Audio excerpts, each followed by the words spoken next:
Hey guys, it's Cromdar bringing you another video.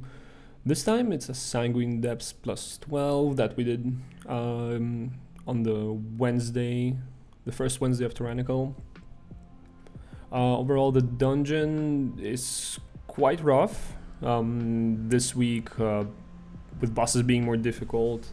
The trash in the dungeon is relatively easy except for the bolstering. If groups don't overpull bolstering, it's fine. But the bosses are somewhat of a problem. So we start with the dungeon with these three guys. We don't want to pull them into the next pack because the next pack is quite big. I'm pretty sure the ticks... Actually no, the ticks don't bolster. So it's only the skirmish that bolsters. And as you can see here, we're also experiencing the new storming affix, where all of our melee DPS is getting thrown up into the air because of all the corridors. We melt through this pack relatively easily. It's not fortified anymore, so it's trash is really not an issue this week. And it's just storming that needs to be monitored. I believe my druid here is running trees again. In plus 10s, trees were no longer necessary. We just had to burn through bosses as quickly as possible, but here we're using trees again just for some safety. And on this pack, I believe there's just some traps going out, so melee needs to watch out for that. There's storming, and the Mist Dancer does a frontal, which will keep happening over and over on the same spot. So you want to kite it throughout towards the entrance of the dungeon. So the most problematic were actually all four of the bosses in this dungeon. All four of them were quite rough, especially because of the amount of HP they have to do these dungeons successfully. I think DPS is the highest priority. The more DPS you can do, the easier they'll be. So going in under geared is problematic. This dungeon has really damaged my desire to heal as Disciplined Priest, as some healers out there do a lot more DPS, such as Resto Druid, with their Convoke and Heart of the Wild, I think it's called. They can do some serious damage during downtime. So this pack is also quite easy. Here we choose to Shroud for percentage, because if you skip this, your Prideful comes up in nice moments. A little strategy that we've been really enjoying in our runs. You can actually skip this without Shroud too, and I mess up a bit in here, just get stuck on a pebble. But you can skip that pack without Shroud. You just have to wait for the patrol to walk away, and you can slip behind. Here we make sure we interrupt the enrage, the engorges. Deal with storming again. Our rogue is screaming at this point. He's not having a lot of fun playing the game. He doesn't get to play it a lot. Luckily he's outlaw, so he has some extra range on his auto attacks. And the upcoming pack also isn't as problematic. As long as engorges are interrupted properly, there isn't a lot of damage going out. Not an issue. We start saving our cooldowns at this point, because after this pack, and as you can see on the weak or on the right, the percentage is glowing. That means we're going to be spawning Prideful during or immediately after this pack, so we really want to start saving cooldowns. On these keys we don't have issues with Prideful. We don't need to use cooldowns for the mob itself. We get to keep them for the boss, especially because bosses are such a big problem. And throughout the video I will be unmuting the comms for a bit to let you guys see and hear how we're communicating during the boss fights. The brood stayed up alive here, so we took a bit more damage than expected, but it's nothing you can't recover from at the start of the Prideful, because the damage ramps up over time. It's not immediately very high. For Prideful, we try to stay in a line, kind of like me, Rogue, and the Balanced Druid are doing now. If you stand on the line properly, in a diagonal line, the Prideful will never hit you actually, and you can just stand still and nothing can ever go wrong if the entire group lines up on the same line. So here I top off my entire group, And we actually go to the other side of the boss here. We do that because I'm actually not sure how much damage we'll be taking from the spheres, which you'll see later. If the damage is too much, we may actually want to kite the boss towards the entrance. And that's a strategy we've used. Here we stack up for the smash. The more people soak that, the less damage we all take. On higher difficulties, especially on Tyrannical, this starts one-shotting. Here my timers are a bit off for some reason, so I raptured a bit early, but the smash hasn't happened. It happens like a few seconds later. But that's still fine. I think I still go through all the shields. And these are the orbs I'm talking about. So once an orb is soaked, the whole party needs to be topped off. On higher keys you will have to do it really slowly. So there we kind of staggered it, and we did a good job. Obviously popping cooldowns at the start of this fight with Bloodlust and everything. You want to burn through bosses as quickly as possible. Another smash. At this point Prideful falls off, so my healing starts to go down kind of, and the damage too. At this point, if you're playing with a coordinated team, I asked my team for defensives on the smash. I can barrier it, but there is a lot of risk that people will soak orbs too quickly. So I just try to stand on the barrier as we soak the orbs to reduce the damage. And my tanks goes a bit out of range. This is our first Sanguine death on Tyrannical, and we have no idea how much damage to expect. Here I actually get one shot because I couldn't top off my party fast enough, but the boss is dead luckily. If not for the higher DPS, we might have wiped here. Once you kill the boss, you start releasing here, so you don't have to wait for a res. That's what I do. And it actually ends up being faster because I didn't have to drink. Here I believe all of these bolster, but these are quite quick to kill as long as you keep them silenced and interrupted to the maximum. And dispel the rack souls that are coming out now. This pack is not an issue, especially without fortified. The biggest issue here was for me line of sight. My mage was on inside the room where we're killing the trash, and my druid is outside, and it was very problematic killing them from the middle because one of them would always get line of sighted. And there my mage actually goes down because of all the storming and the random casts that go out. Again, overall the trash here isn't that big of an issue if you have the damage for it. I think my team was kind of saving cooldowns here. Or maybe they were still down from the boss. For percentage, we also pull the small non-elites in the back. They are gonna help us with the Prideful timing throughout the dungeon. Although the Prideful timing wasn't optimal here, because for the second boss we actually don't have Prideful, we only have Bloodlust, and we mess up the first attempt on the second boss too, but luckily we recover. In this corridor you just tank the Sentinel alone. He applies a nasty bleed. You don't want to be in front of him, so I shift around. Sometimes my tank luckily dodges the bleeds too, so I don't have to do anything on this guy, as long as we all move out. And you can see my rogue really struggling with storming. These small corridors are really punishing, especially when you have to dodge all these little mechanics from every pack. On this pack, the mob marked with Skull, the Overseer, will cast chains periodically, and standing in while chained deals a lot of damage to you. And you'll see my party members will start. Oh, there we go. That's my druid and my mage that were taking chain ticks. You can break the chains by moving away from the mob, so that helps healers a lot if you're a DPS watching this. And healers can also get chained. Just make sure to run out of its cast range. Same, Grand Overseer, make sure to run out of the chains, dispel the debuffs that are applied. You can't dispel all of them if no interrupts are going out, but they don't do that much damage, luckily, on the Tyrannical week. Just hopefully it doesn't get bolstered too much. There are some curses which go out occasionally here. You can dispel these curses with a Kyrian potion, if you're Kyrian. Or you can have your druid and mage dispel you too.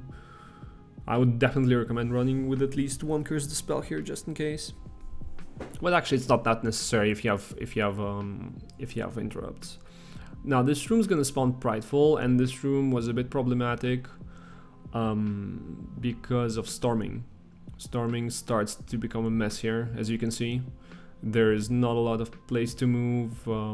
Luckily, we destroyed this pack. Our Fire Mage just melted the pack. Without appropriate DPS, you can start going into some high Prideful stacks.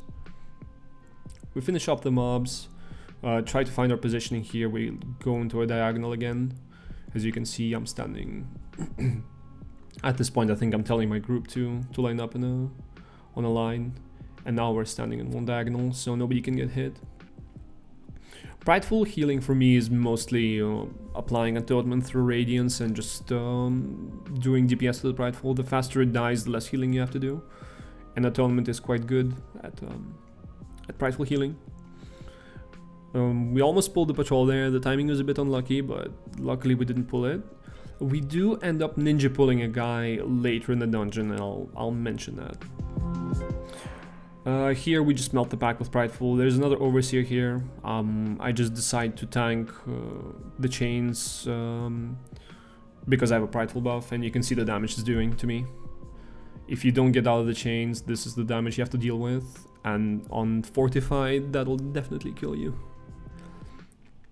This room was relatively easy. There's one soothe to be done here. If you soothe the dirt cruncher, they're called? Yeah. One of the dirt crunchers gets enraged, and if you soothe him, then he dies immediately. Here my Fire Mage pulls aggro too, and I just make sure to spam Shadow Man on him. With Prideful, you have immense mana regeneration, so you don't have to worry about your mana. Another thing about Shadow Man spam, for those, it's really useful to be in Discord with your Druid, and I just call out for Innervates when I know I'm going to be Shadow Man spamming. That is by far the most mana intensive spell, and if I need to spam it, I would rather do it under Innervate.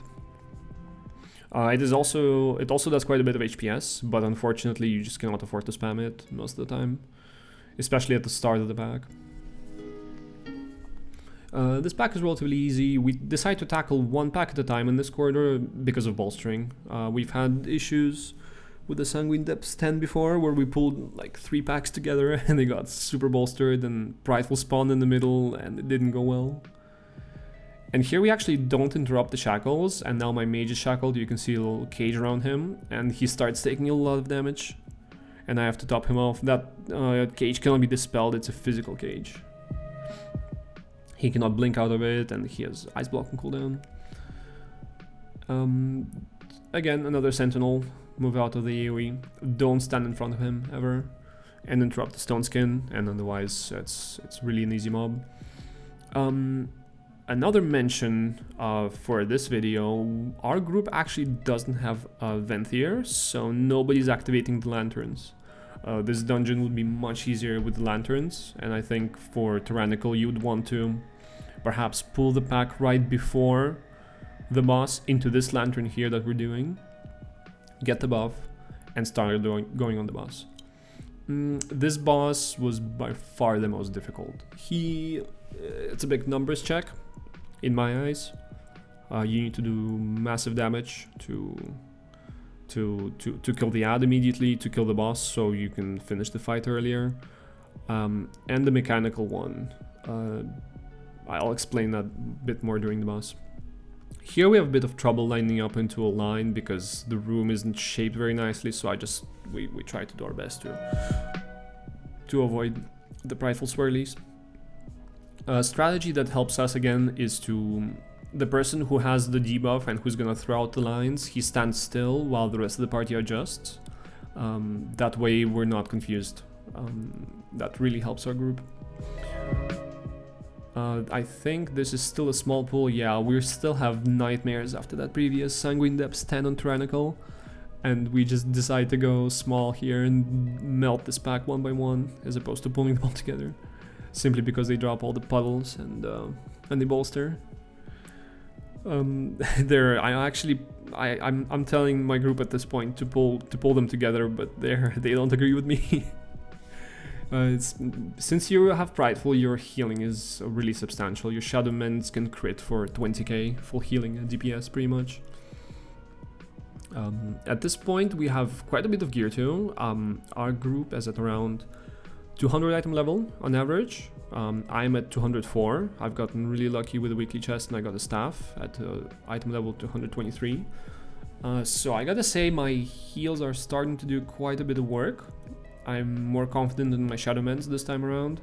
The more gear you get, the more intellect you get, the more your Shadow Mends will do in trickier situations. And there my tank almost goes down because all the ghouls slap him at the same time.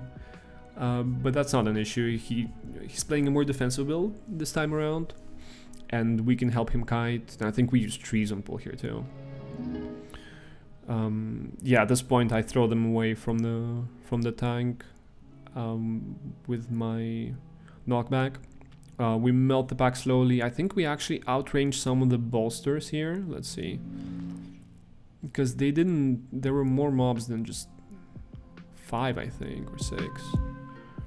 But in any case, it's a moderately difficult pack. There are the ghouls in rage, all 5 or 6 of them, and they start doing some serious tank damage. If the tank isn't ready for that, he can get one shot by that pack, especially because they enrage at the same time.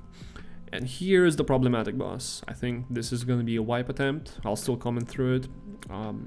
It's interesting for me to see what we could be doing better. We started the fight towards the center of the room. Bloodlust, IPI my mage, so we melt the guy as quickly as possible. We spread out for Castigate so that only one person has to be healed. The ad is starting to do some serious damage. As you can see, my whole party is at 70% now. We're not doing a very good job spreading out now, but luckily it's on me. I start tunnel healing myself for the Castigate. That is reasonable damage for now. But later in the boss, there's going to be a nasty overlap with Castigate and the ad at the same time. And if you're not ready for that, the damage starts to get pretty nasty. So there's the second ad. And at this point, my rogue vanished the Castigate before it could go off. So I saw the Castigate go on the rogue, and I thought we vanish it, but the Castigate actually instead went onto my mage and clipped me a few times. In addition to the add DPS, add damage. Unfortunately, our group just goes down here. It's a bit too hard to recover from. Losing 1 DPS is too much on the ad. The ad needs to die much faster, especially on Tyrannical. This boss is an absolute nightmare. Spreading is an absolute must. At this point, the ad is just destroying us, and there is nothing we can do. So I'll just go ahead and fast forward to our next attempt, since there is no trash to clear. In the next attempt, you will also see, since we don't have Bloodlust, this is a numbers check, but it's also a strategy check. What we're doing now goes much smoother, and even though I think I die once, we still recover from it, because I get a bunch of unlucky Castigates on me. We do the same. We burst him at the start. I give PI to my mage. We spread out in range so that when Castigate starts, nobody actually has to move. And I make sure to stand all the way behind my party, so as you can see, the mage, the druid, and me, we're all kind of spread out. The mage is starting to get into melee, but I think I scream at my party for this point to adjust. There, the rogue cloaks off the Castigate, so that's a lucky Castigate for us. It's just, I don't have to do much here for now. There is a swirlies happening for melee too, so it's a problem. And at this point, you can see I'm really far from my party. I am very scared to be anywhere near them for the Castigate, and as you can see here, like the Castigate goes on me, and it is still massive damage combined with the ad. Our whole party just starts going down, and I'm rapturing to make sure we have some safety. My trinket actually doesn't go anywhere here too. You can see the green line of ghosts just do nothing. I just barely scrape by, but since I was not in position, Didn't pay attention. I have to move, and I cannot heal myself well enough while I'm on the move, so I die. However, we get a Comet Res. The ad was still alive. He has a lot of health too, and my DPS is having trouble bursting him down before. I died a second time because I could not top off the party after that ad. And again, as soon as I'm Comet Rest, we were lucky to have 2 Comet Reses here.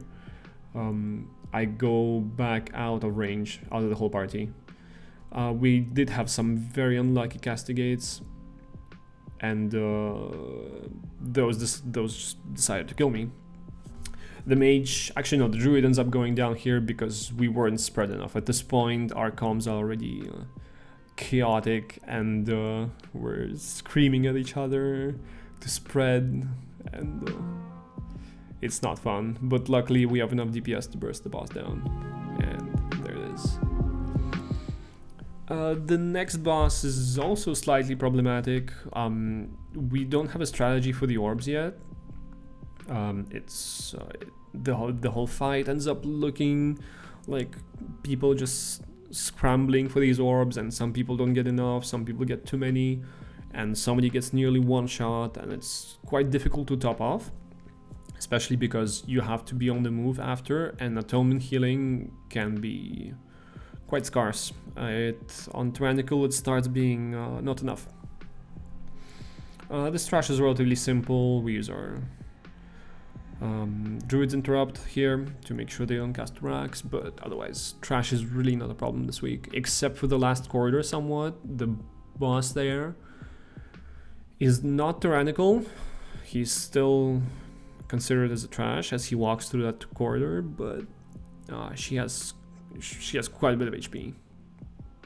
And I actually have an issue with my frames here where I don't see bleeds on my party, so I just kind of have to have a feeling as to who has the bleed applied to them from the boss, and that's unfortunate. Here I call for a bit of mana, because you really need mana for this fight. This fight is a mess, and I'm actually interested to see this in replay now, because there's some massive damage going on here. Iron Spikes on the tank also does quite a bit of damage, but my tank is quite defensive. He doesn't have any issues with it at this point. A squishier tank, you may want to rotate some defensives on him, but you only have 2 pretty much. You have to save Rapture for more important things. And here you can see the random spawn and orbs combined with my movement speed and the party kind of removing 2 orbs from me means I go down really low. And after that there's some pulsing damage too, so I have to spend some time topping people off. After which there's a movement mechanic, during which people still keep losing health. And if you don't have penance and solace prepared, you will not have a lot of healing. Here, since my tank was low, I pain suppressed the Iron Spikes from the boss, and that went quite smoothly, so I have time to top off the party, and everyone's back at 100% HP. I believe my rogue cloaks. Oh no, he still keeps running around for the orbs. And my tank said he has no orbs, so I just decide to pull him towards one. Keep going through the same. Here I Rapture since our party went down really low, and I may as well use the cooldown. As you can see, the dot ate through nearly the entire shield of Rapture. I just top off my party members with some Shadowmans quickly. I want to make sure that they're at 100%, because if they're not at 100% when the AoE hits, they're gonna die. I believe this is where my rogue cloaks. No, still not here. And for this, I just decide to dome to reduce the damage by a little bit. And there's an unlucky storming there that's just going inside the dome. This is the point where I kind of start struggling for mana. As you can see, my party is low HP, and my mana is quite low. I decide to boon here for some damage and hope my tank survives. I think he mentioned that he still has some defensives, so you can definitely use the boon. Even better there. Boon is a big mana save, it doesn't cost any mana, and does some serious AoE healing. And my rogue actually mistimed the cloak there, and he proc cheat death. So in fact this fight could go a bit more easily. And since I had to top off the rogue, the whole party doesn't get enough attention now. And it starts getting pretty hectic. I believe I pop a mana pot sometime around here, but actually no, I don't. The boss is already dead. So yeah, overall, quite a nasty boss if you're uncoordinated with the orbs. With bugs, I expect it's gonna be a bit more difficult. I could definitely use Rupture much better here. Perhaps you could get 2 throughout the fight. I would have to see the duration of the fight itself. But I'm pretty sure you can Rapture perhaps the first AoE and maybe the last one, depending on your DPS. And from here on out, these trash packs are relatively easy. They're not fortified, they just bolster, but it's really nothing special. This is our usual tanking location for this, but as you can see, the stormings are proving to be very problematic for melee. Even for range, they eventually start going out kind of and spiraling out. But the pack just goes down to the balance and the Fire Mage melting it. And this is where we spawn our penultimate Prideful. Not really an issue, we managed to line it up in a diagonal and we just stay in this position from now on. Except for the mage who needs to go in and do some melee damage with his Covenant ability. And we just readjust position now. Overall, Prideful was relatively easy with our damage at this point. And at this point we melt this pack. We tend to prioritize Grand Overseer first, just so that we can avoid chains. And so that we don't have to run out, because the chains can start spiraling out of control. And in fact here, I might miss the opportunity to PI someone, but I guess we'll have to see. In addition to that, there is a smash. This one going out here and make sure you don't stand in that. And the Mist Dancer keeps doing the frontals, which stay where they were in addition to spawning the new ones. So you have to kite the trash pack around the room somewhat. You can see the red swirlies on the screen there. Luckily with Prideful, this is not a bad pack. It's really not problematic. My druid takes smash there, but it doesn't even kill him, so it's not that big of an issue. And since we had Prideful, I'm actually at full mana for this corridor. This is the corridor where you definitely need the mana. This corridor can get quite problematic. Since my DH was kind of out of range there, I got a bit scared of his health and just PS'd him in case. My rogue took something there. I think it's a bleed since his health is going down. And as you can see, with a mess up from my UI, I don't see bleeds, so I just have to guess who has it based on the HP they're losing and make sure that they're topped off. We melt through the first pack relatively easily. I think my rogue took a storming there. Coming here with a full melee stack, definitely do not recommend. In addition to doing that Gloom Squall, which does massive AoE damage, the boss will apply a bleed in an AoE around the target that he randomly targets. So if you have 5 melee or 4 melee stacked within 1 pixel and the bleed goes on one of them, all of them will get the bleed, which stacks, and definitely do not recommend that. If you can avoid coming here with melee, do so. These bolster, but they do not bolster the general, luckily, so that's fortunately something that Blizzard has foreseen. And my druid took a bleed there, but it's really not a big issue. Storming spawning. Overall, just a chaotic corridor. Second pack through the corridor, I'm already at 50% mana, but we still have an innervate. Actually, never mind. Here I called for innervate. I know I'm gonna be spamming Shadow Mend, so I just preemptively call it.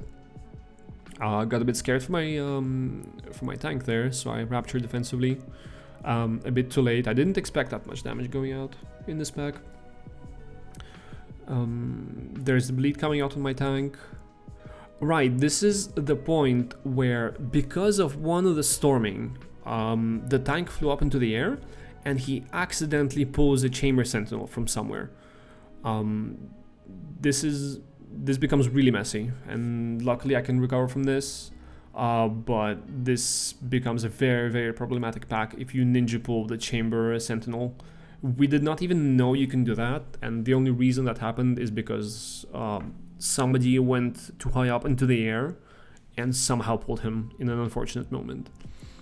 Here my tank actually procs cheat death, but I think he recovers just very slightly.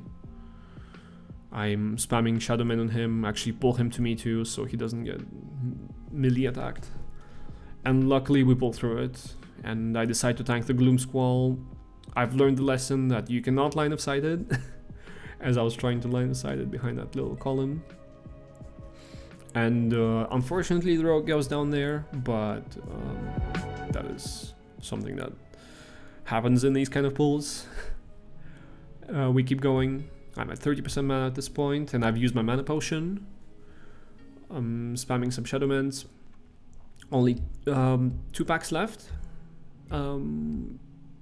Actually no, 3 packs left, but this pack is relatively easy. Since we don't have a Venthyr again, we don't get to use the Lantern, unfortunately. This dungeon will be much easier with a Venthyr in it. But luckily they don't even bolster, so it's not a problematic pack at all. And again, our rogue is not having a good time with storming. This is not as bad as Toldegor and BFA, but this gives me the Toldegor vibes somewhat. There's the bleed going out on my rogue, although the boss seemed to go to me, so I'm not sure how my rogue got the bleed, because the rogue was nowhere near. We just deal with this pack, nothing special. I believe my druid might have popped trees here, which is quite nice for my healing. I don't have to heal anything while the trees are up, or I get time to stabilize. And yeah, we just burn through general at this point, go through the Doom Squall. Storming can be a nasty surprise with the Doom Squall, especially if it goes through the dome that you leave, that the tank leaves on the spot. We didn't have too many issues with that, but just be ready to adjust for it. And at this point the timer is starting to become quite tight, mostly because of the wipe. If we didn't have the wipe and we coordinate a bit better on the second boss, this wouldn't be that much of an issue. But since this is somewhat of a new dungeon to us, and in the past the second boss could just be burned through, we don't have as much practice on the mechanics. Third boss is also a bit of an issue, but we didn't wipe there, so overall it was fine. And at this point we're quite safe. There's no more general call interrupting our one chest. We simply go through this trash pack. I believe in this run the rogue might go down because he's a frontal. Yeah, he's a frontal. He doesn't go down, but he procs cheat death. You can see the frontal doing the damage to the melee. If 1 or 2 melees get clipped by that, that's not healable. At least not for a Disc Priest, unfortunately. Perhaps with Pain Suppression and Rapture, but that's a rough dot to heal, especially if the guy gets bolstered. And now we approach the end of the dungeon.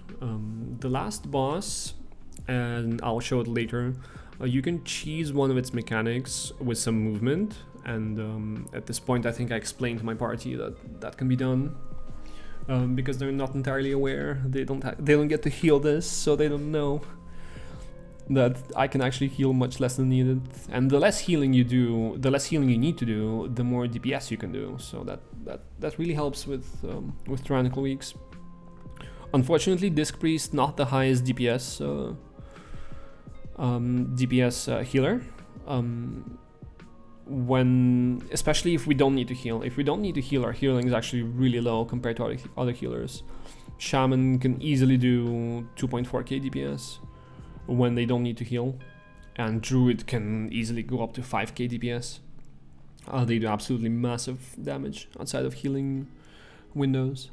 But when there is some light healing that needs to be done, Disc Priest is generally doing really well with that.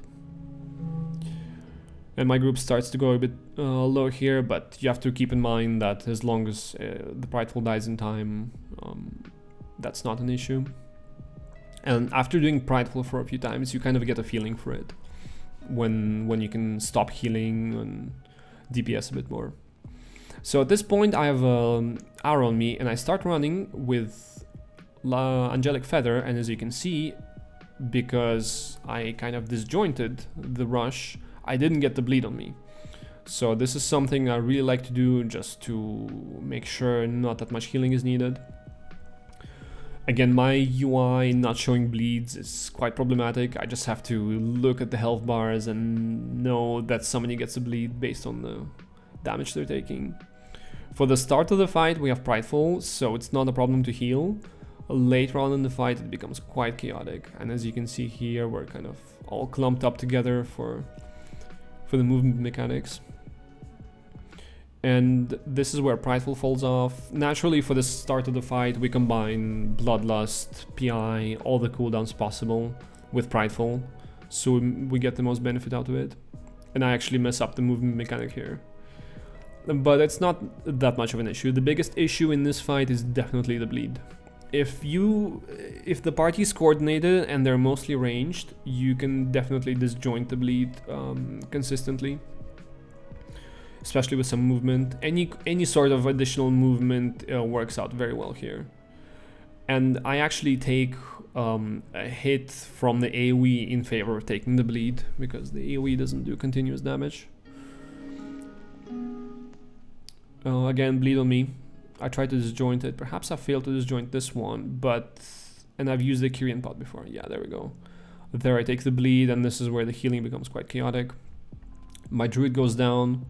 But we need to keep in mind that the boss needs to go down to 50% HP. My mage procs cheat death. I rapture defensively just to kind of recover a bit. It's a good thing I did, because as you saw there, the shields have gotten eaten through in a second. I believe my mage is combat resing. Yes, he has combat res the druid, who is waiting for this AoE crap to end. And my mage eats an AoE and the bleed at the same time, going down.